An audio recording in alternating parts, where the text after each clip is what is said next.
بسم اللہ الرحمن الرحیم۔ دوستو، سلطان بادشاہ اپنی ایک بیوی سے بہت زیادہ پیار کرتا تھا۔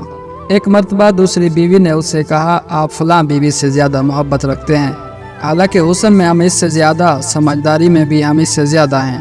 آخر اس میں کون سی ایسی خاص بات ہے؟ ہمیں تو اس کے اندر کچھ نظر نہیں آتا، مگر آپ کی محبت کی نگاہیں جو اس پر اٹھتی ہیں وہ کسی دوسری بیوی پر نہیں اٹھتی۔ آخر اس کی وجہ کیا ہے؟ تو بادشاہ نے کہا کہ اچھا ٹھیک ہے، کبھی اس کا جواب دوں گا۔ تو اس کے بعد اس کی بیوی وہ بات بھول گئی۔ ایک دن بادشاہ نے اپنے گھر کے صحن میں بیٹھ کر اعلان کیا کہ آج میں بہت اچھے موڈ میں ہوں، اس لیے میں آج چاہتا ہوں کہ تم میں سے ہر ایک کو اچھے اچھے انعام سے نوازوں۔ وہ یہ بات سن کر خوش ہو گئیں کہ آج ہمیں شاہی خزانے سے انعام ملیں گے۔ صحن میں سونے، چاندی اور جواہرات کے ڈھیر لگا دیے گئے۔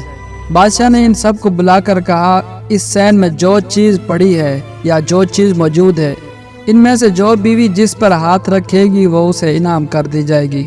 چنانچہ جس وقت میں اشارہ کروں تم دوڑ کر اپنی پسند کی چیز پر ہاتھ رکھ لینا۔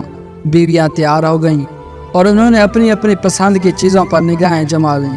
کسی نے یاقوت کے اوپر، کسی نے ہیرے کے اوپر، کسی نے سونے کے ڈھیر کے اوپر، کسی نے چاندی کے اوپر، اور بادشاہ کے اشارے کا انتظار کرنے لگیں۔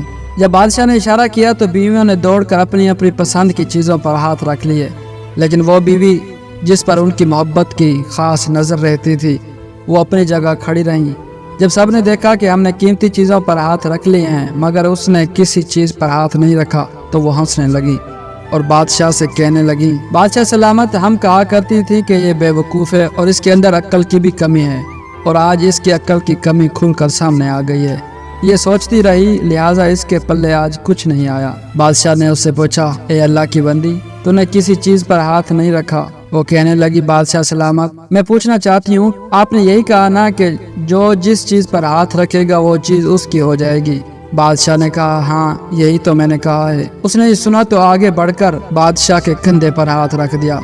وہ کہنے لگی، بادشاہ سلامت، جب میرے ہو گئے تو سارا خزانہ میرا بن گیا۔ بادشاہ نے اس کی یہ بات سن کر اپنی دوسری بیویوں سے کہا کہ دیکھو، اس کی اس عقل مندی اور محبت کی وجہ سے میں اس کے ساتھ زیادہ محبت کرتا ہوں۔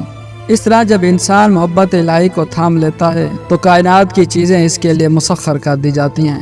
عشق کی دیوانگی طے کرے گی کتنے مقام، عقل جس منزل پہ تھی اب تک اسی منزل پہ ہے۔